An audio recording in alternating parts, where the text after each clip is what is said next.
Il y avait une anecdote qui était connue aujourd'hui, qui irait droit au prud'homme. Dassault, un jour, avait serré la main du rédacteur en chef qui avait les mains moites, et il l'avait renvoyé. Il avait dit à un journaliste qui a les mains moites, c'est pas possible.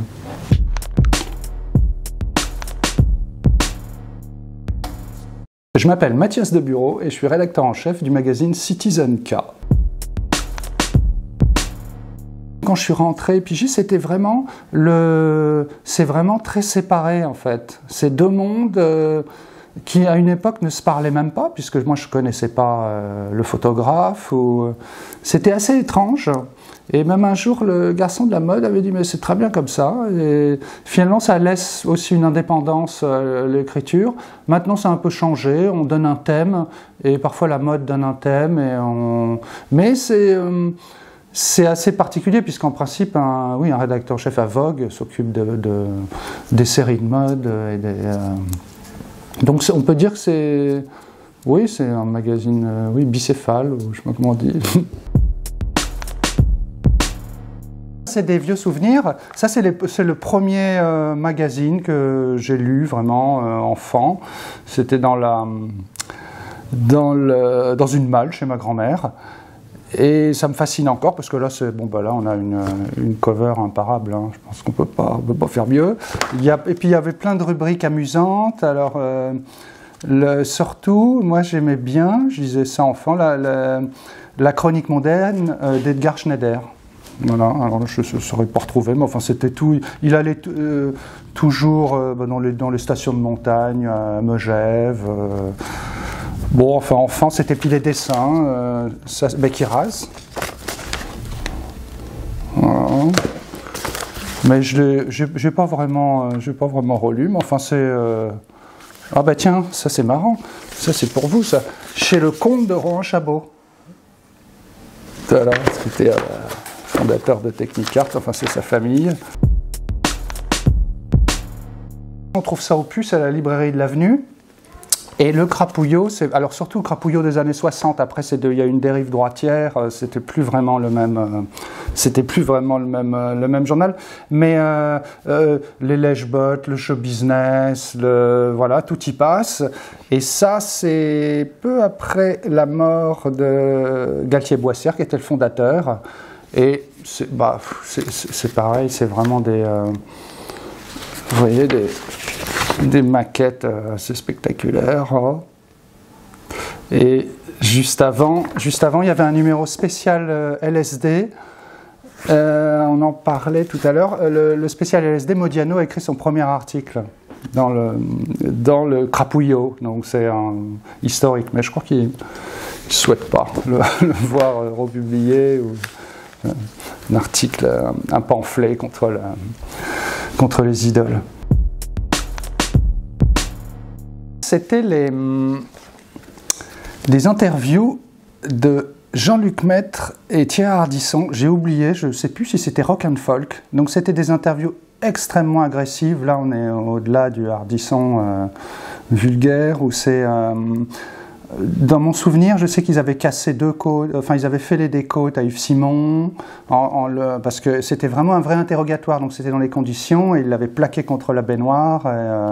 Donc les réponses sont extrêmement courtes, et là vous voyez, Depardieu, Guy Lux, toutes les stars de l'époque, et c'est un style qui s'est perdu.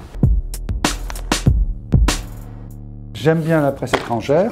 Le New York Magazine, alors ça c'est surtout les numéros thématiques.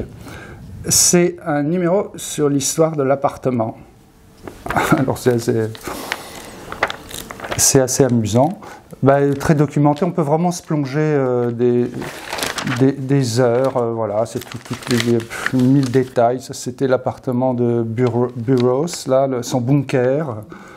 Enfin, c'est vraiment le magazine. Moi, je crois que tous les journalistes de la presse française connaissent bien parce que c'est une mine d'idées, d'informations, d'humour. Et c'est du sérieux.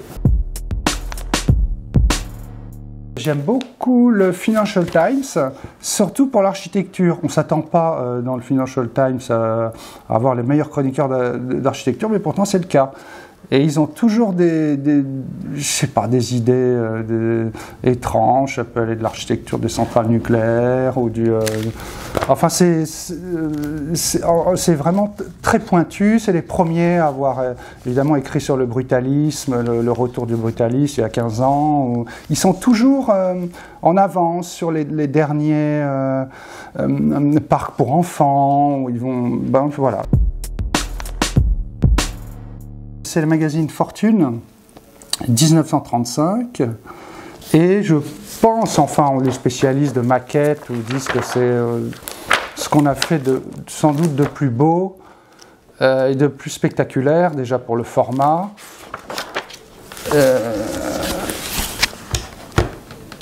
Ça pèse son poids, alors on ne le voit pas. Là vous avez un moment, il y a une publicité, alors c'est que des... Voilà, vous avez une publicité qui devait vraiment coûter une fortune, puisque c'est en argent. Ça, aujourd'hui, on ne fait plus trop. Et alors, c'est marrant, parce que quand on a ça entre les mains, on a l'impression d'être un peu un homme d'affaires américain des années 30, donc il ne s'est pas suicidé en 29. Hein. Voilà, 1935, après qu'il ne s'est pas suicidé, après le crack. Et ça, c'est très recherché. J'avais trouvé celui-là sur eBay, mais ça fait partie des références spectaculaires. Les meilleures nécrologies, c'est le Daily Telegraph.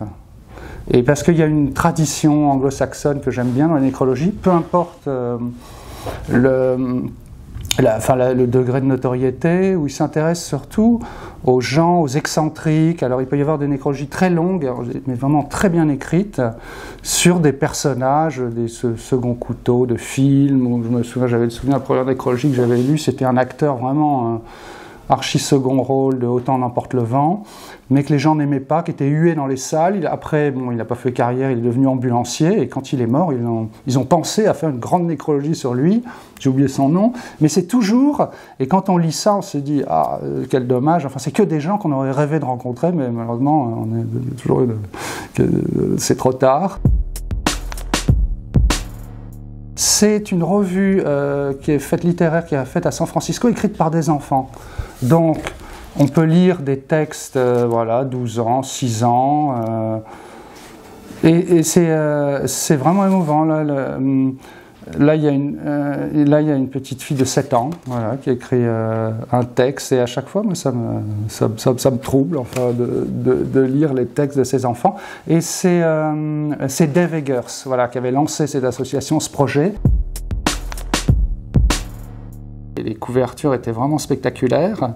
Et là, ce qui m'amuse, là, je l'ai apporté pour la publicité.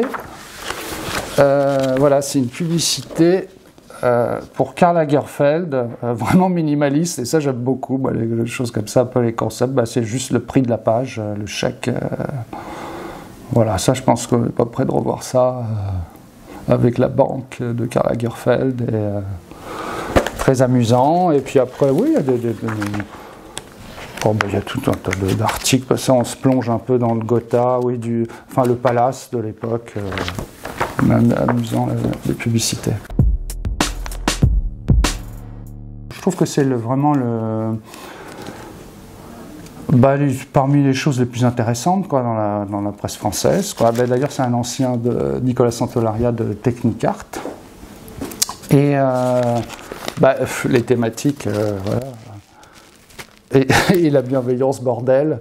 Donc ils ont toujours des angles amusants. Voilà, les pages époque. Il y a eu 2 parties, ça s'est arrêté un petit peu à la fin des années 70, puis ça a repris en 80, avec les jeunes gens modernes, qui était intéressant aussi. Mais j'aime beaucoup la première période un peu hippie des années 70, et il y avait toujours ils étaient très, très forts pour les pastiches. Et donc là, ils ont fait un raid Paris-Chaumont, et j'avais lu ça, je me souviens, à la Bibliothèque nationale, et je m'étais dit, tiens, c'est fou qu'on peut écrire un grand reportage dans la campagne française, enfin, et c'était très bien fait. J'ai fait un peu la même idée, le reportage, donc dans mon village, là où j'ai vécu à Saint-Thomas-sur-Mer, avec cette idée qu'on pouvait voilà, traiter une destination proche ou comme un pays lointain ou comme un vrai reportage. Bon, seulement ça s'est pas très bien passé parce que le maire n'était pas content. Voilà, je sais que la femme du maire avait appelé. Enfin, ça avait fait toute une histoire parce que évidemment c'était un peu sarcastique. On se venge parfois. Enfin, inconsciemment, voilà, je m'étais un peu vengé de ces années un peu difficiles.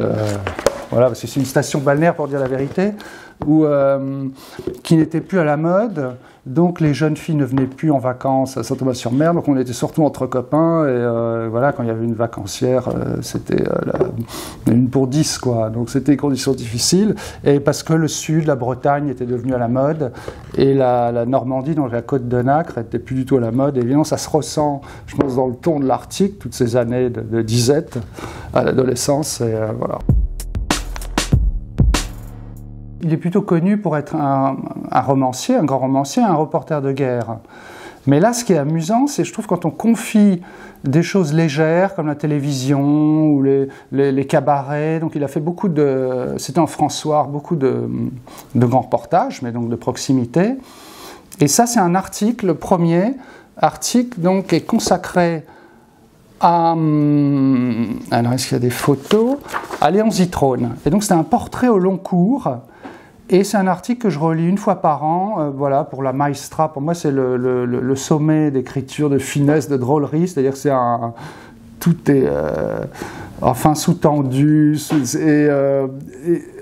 Quand on lit ça, en fait, je trouve qu'il y a un complexe en France de presse française ou par rapport aux New-Yorkers ou aux grands journalistes et tout. Et quand on lit ça, on se dit non, il y en a encore, bien sûr, des très très grands journalistes français, et ça, ce niveau d'écriture, le texte est très long, c'est évidemment un portrait mais redoutable d'une star de la télé, et ça se termine une dramaturgie, et la fin est vraiment pathétique, et c'est pour ça que ça se lit comme une petite nouvelle.